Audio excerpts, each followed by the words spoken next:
When we generated the sine function using the Taylor approximation in a previous video, we noted it was only accurate over a small section of the domain. So for example, we only had an accuracy from 0 up to 90 degrees, so that's this little section of the curve here, or from 0 to minus 90 degrees, which is this section here. So our accuracy was only over this small part of the domain. Now what we want to be able to do is generate the function over the entire domain. So we want to be able to put in all of these other positive angles here, and we want to be able to put in all of the negative angles and get the right result. Now we mentioned before that we're able to do this because the sine function is symmetric. So the sine function repeats every 2 pi radians. So if we go from here to this point here, this is 2 pi radians or 360 degrees, and it just repeats again. And the same thing happens in the negative direction. So what we can do first of all is we can ensure that all of the values that are greater than 2 pi map into the region from 0 to 2 pi. And all of the values that are negative, those all map into the 0 to 2 pi as well. So in effect we're folding all of the negative terms over into the first 0 to 2 pi, and then we're folding all of the positive terms that are greater than 2 pi into the region 0 to 2 pi. So that's the first thing we want to do, and it's relatively straightforward. If we have a value here that is greater than 2 pi, what we do is we subtract off 2 pi, and then we test and make sure that the value is less than 2 pi. Now if it isn't, we just continually subtract off 2 pi, and we keep subtracting off 2 pi until the value we get is less than 2 pi. So then we will know it's within this first range here. Now we do something similar with the negative values. If we have a negative value here, then what we do is we add 2 pi on, and then we check and see where the value is positive. Now if it isn't positive, we add another 2 pi on, and we continually add 2 pi on until we get a positive value. So by doing these two things, we can map the entire sine function into the range 0 to 2 pi. So now that we've mapped the entire sine function into the region 0 to 2 pi, what we want to do next is we want to map the region from 0 to 2 pi into the region pi by 2, which is the 90 degrees, to minus pi by 2. So we want to map it into just this region here. Now let's see how we're going to do this. So let's say we're going to sit at the point here from 0 to 90 degrees. So you can see the little white dot here. So this is going to be the first quadrant.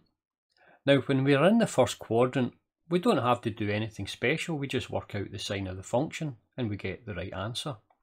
But whenever we go beyond the 90 degrees or pi by 2, then we're going to have to map the little white dot into the brown dot, because we have to map it into the first 0 to pi by 2 or 0 to minus pi by 2. So this point here has to map to this point. Now we do this through sine pi minus x. So we have to change the value of x to the value pi minus x. And if we do that, then we're going to get the correct answer for the sine. Now if we were to come through to the next quadrant, so this is quadrant number 3, then quadrant number 3 here is going to map into this quadrant here. So this quadrant here is really just the same as this quadrant here, which is quadrant 4. Okay, so quadrant 4 here is just the same here as the quadrant, if you like, quadrant minus 1. It's the same thing. So this point here has to map into this point here. So again, we still do this using the sine pi minus x. Now finally, whenever we get into the fourth quadrant, in the fourth quadrant you see it's starting to work its way back along the curve. So you can see the little dot here work its way back along the curve. So this is the next mapping we have to produce. So this mapping here, you can actually see it's going to be the value x, and we're going to subtract off the 2 pi. So we have to change the value of x that we put into the sine function, and we have to change it in this by these identities in order to get the right answer. So what I've done is I've generated a subroutine called fold. So it just means you're folding the entire domain into the region minus pi by 2 to pi by 2. So let's go ahead and we will have a look at the code that performs this. I have the calling function on the right and the subroutine on the left. Now I have called this function fold because we have to fold the entire domain into only the region pi by 2 to minus pi by 2, or if you like, plus 90 degrees to minus 90 degrees.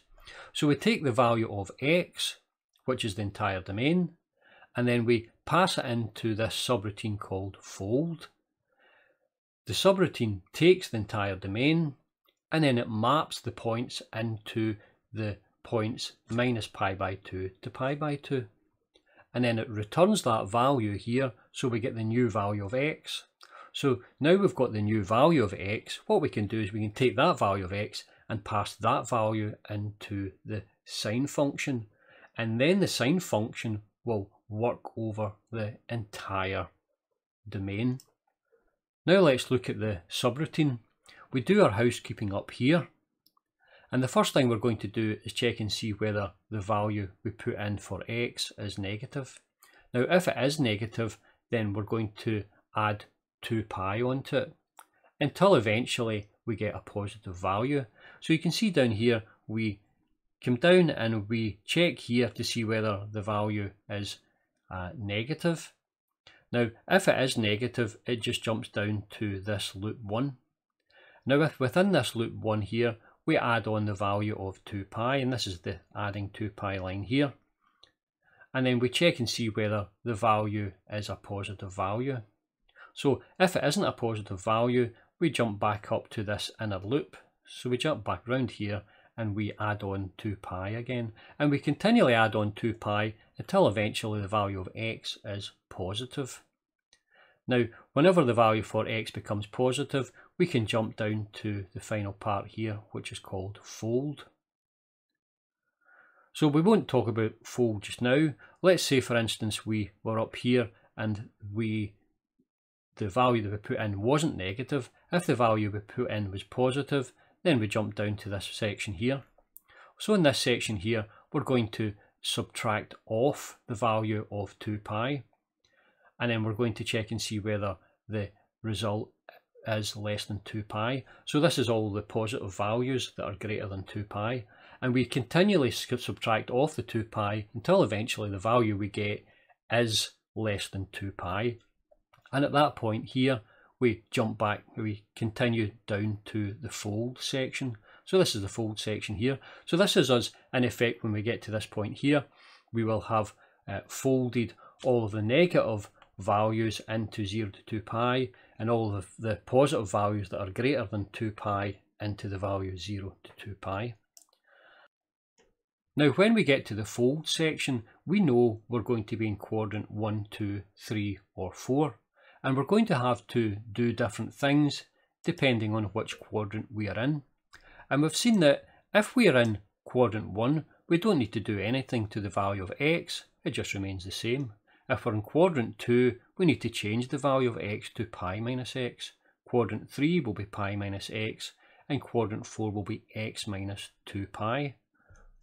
So that's all we have here. We have a check for each of the quadrants, and whenever we have checked which quadrant we're in, we're going to jump to either these values here, which is quad 1, 2, 3 and 4.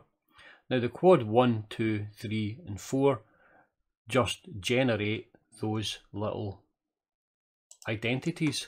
So it changes, quadrant 1 remains the same, quadrant 2 changes the value of x to pi minus x, and then quadrant 3 is pi minus x, and quadrant 4 is x minus 2 pi. So that's all these little sections here do. So whenever we've worked through and we've found which quadrant we're in, and then we've changed the value of x, that's us in effect finished. So we just jump to the end of the program, and you can see the jumps here. So when we jump to the end of the program, we do our housekeeping, and then we jump to the return address.